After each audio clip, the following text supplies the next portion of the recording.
Hi, I'm Julie Thompson. Welcome to the Plymouth Select Board candidate interview. I want to take a moment to thank our candidate for participating in this interview and collaborating with PAC TV to bring this informational programming to residents and voters this election season.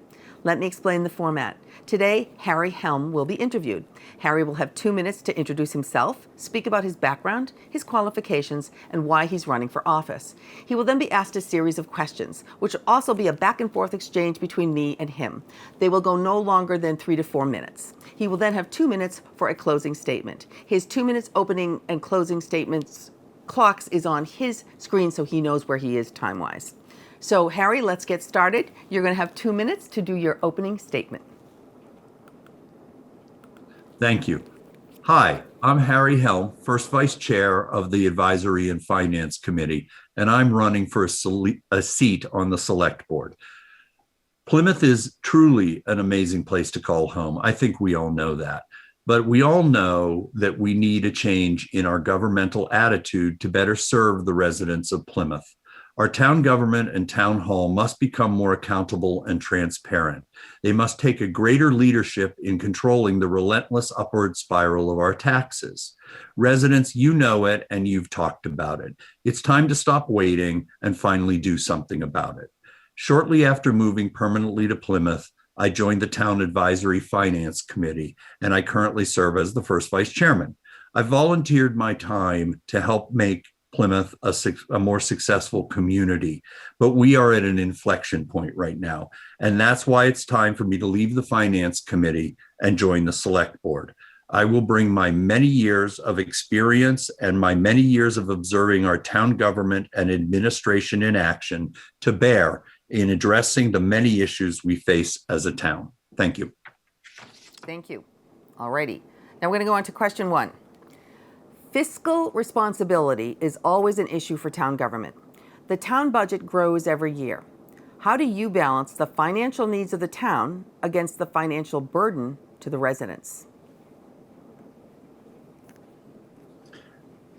Well, one of the main points in my candidacy is tax control and tax efficiency. Currently, 10% of our tax base and our tax revenue comes from the commercial sector. And frankly, that is unacceptable. To relieve the tax burden on the residents of Plymouth, this threshold must be raised to at least 30%. That is absolutely important to the future of our town. And it is something that has been discussed often. This will be, what I'm saying will be no surprise, but it's time that we actually did something about it. And it will take a number of years for that to happen. It could take a couple decades. And in the meantime, we have to come up with new non-tax revenue streams. And that's one of the reasons why I'm in favor and I would push for the reinstatement of the Revenue Ideas Task Force. When it was in existence a few years ago, it came up with many really creative non-tax revenue sources, revenue sources that weren't in existence at the time. They came up with some ideas for tax spending efficiency that I thought were very valuable, and I think we need them back. I also think that we need to start working now on the sunsetting of the meals tax. It's going to take many years to stop that from sunsetting, and we need to start working on that now. Okay, so from 10% to 30% commercial taxation versus individuals. The non-taxable revenue sources. Can you give me a few examples of those that you studied those few years ago? Well, I would say that one of them is something that's discussed and seems to have hit a roadblock, and that's the consolidation, where possible, of town and school functions. It's been talked about for a number of years, but we've not seen anything happen on it. And I'm given to understand that it's hit a roadblock between the two sides, the school and the town. I don't think that's a really good reason, and I think we need to push through that.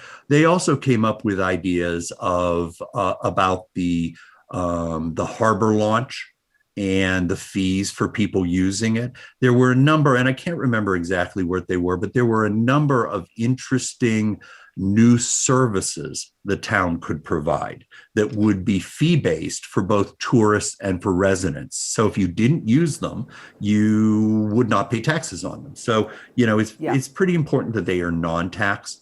Okay. Okay. So more service fees in general. Okay. Let me go to question number 2 because I think this all blends in. What aspects of our town government needs fixing the most? What needs fixing the least? And do you feel that Plymouth has actually outgrown its current form of government? There are a number of questions in there. There are. I'm not, I really haven't focused on what Plymouth needs to deal with least. I just off the top of my head, I would say that we probably need to least address,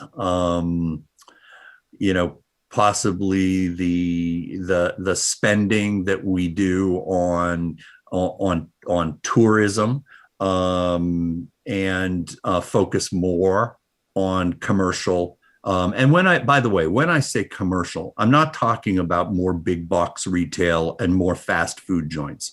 What I'm talking about is light industrial and office. Okay, they are much more valuable. So their taxes themselves will be more, their assessments will be greater. So anyway, but what I think that we need to fix the most, besides the taxes, but I think it's important that this gets fixed in order to address taxes, is accountability and transparency.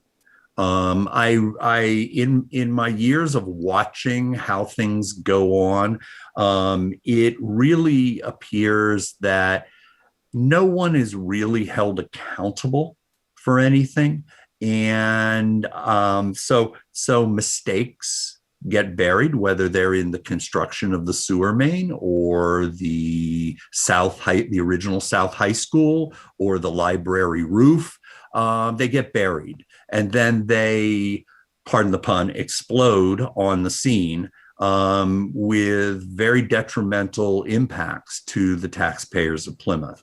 So, that's accountability. And the transparency part is there's an opacity in my mind to what goes on in town management and town government that, given the form of government we currently have, which is town meeting, which is possibly the most democratic form of government in the United States, it depends upon the knowledge of the residents.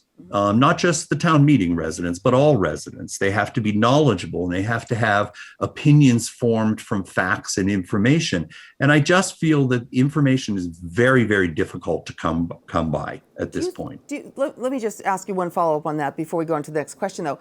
Don't you feel that residents have the ability to actually see a lot more than a lot of them do see? You can almost everything that the town has to do has to be transparent. If you look at boards and committee meetings, if you actually watch them, isn't most of the information actually available? It's just not looked at?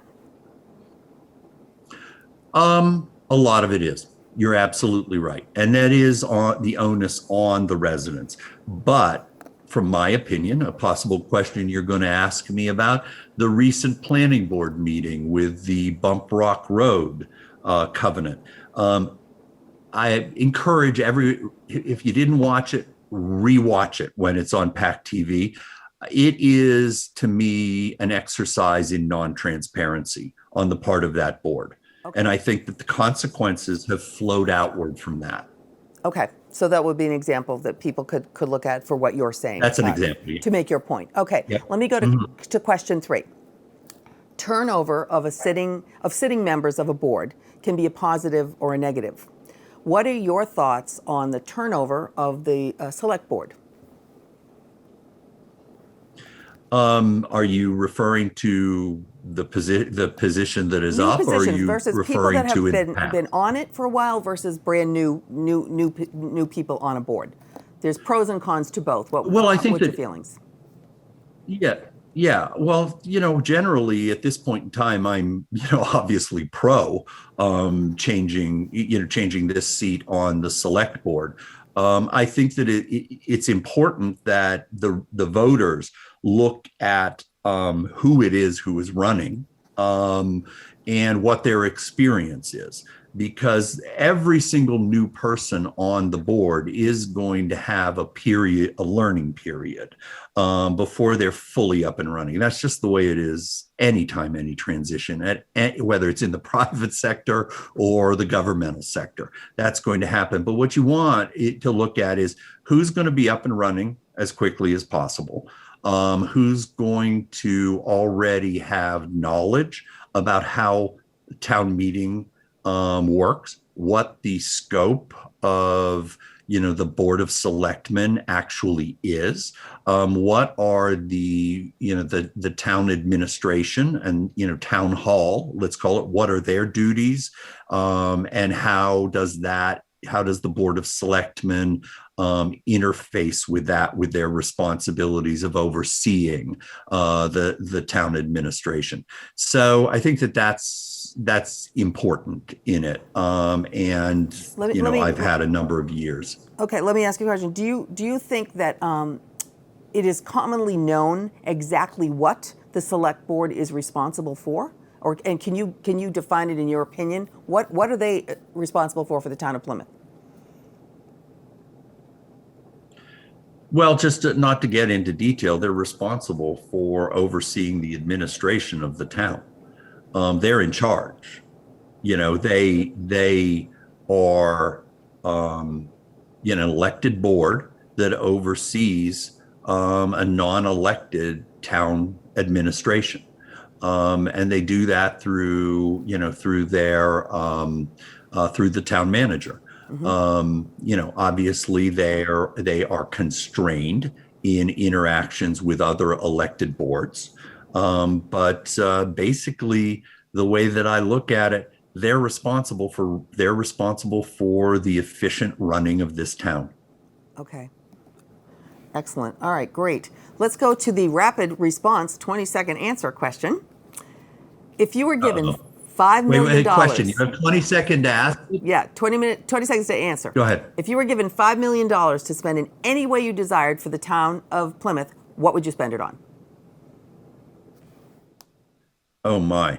I would put it in the facilities maintenance fund that was just begun at the last town meeting. All right. There you go. Do you want me to explain why? Nope. I just needed 20 seconds is all you get. So that's where you'd put it, in the facilities maintenance fund. Okay, perfect. And now, Harry, we're ready Absolutely. for closing remarks, and you are going to have 2 minutes to do that. So go right ahead. Okie dokie. Thank you. Foremost, I want everybody to know that I stand with the residents of Plymouth. That's what I'm all about, and that's why I'm running. To that end, I believe there are 3 priorities that we must begin to address immediately. First, tax control. Our property taxes have become a burden to most residents. We must take leadership in reining in the relentless upward spiral of property taxes. A tax base with only 10% commercial contribution is not sustainable.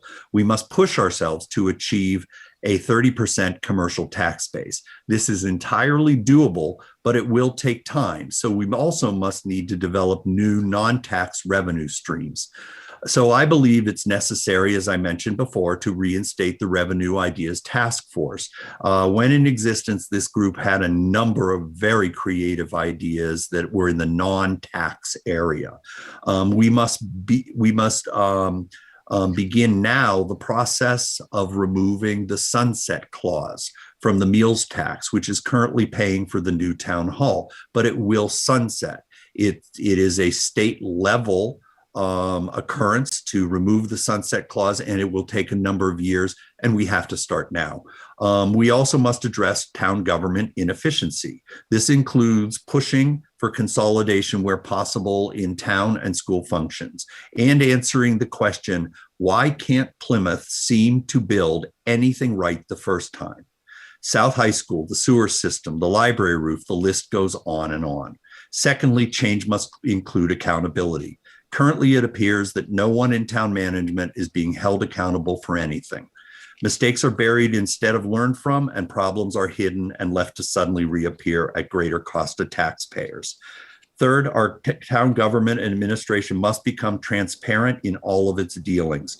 Easier access to information is needed for our residents to make informed opinions and decisions and to hold officials accountable. Thank you for your time in watching this candidate forum. I hope you will support me on May 15th, but regardless of which candidate you support, I urge you to vote. Okay, thank you, Harry. Thank you for participating in this interview. We wish you the best of luck throughout your campaign and in the election. For our viewers, thank you for watching us. If you're interested in watching replays of this interview, please visit our website, pactv.org/elections, for replay times and online viewing options, including PAC TV's on-demand and streaming service, PAC TV Prime. And please make your choices heard by voting in the election on Saturday, May 15th. Thank you and good day.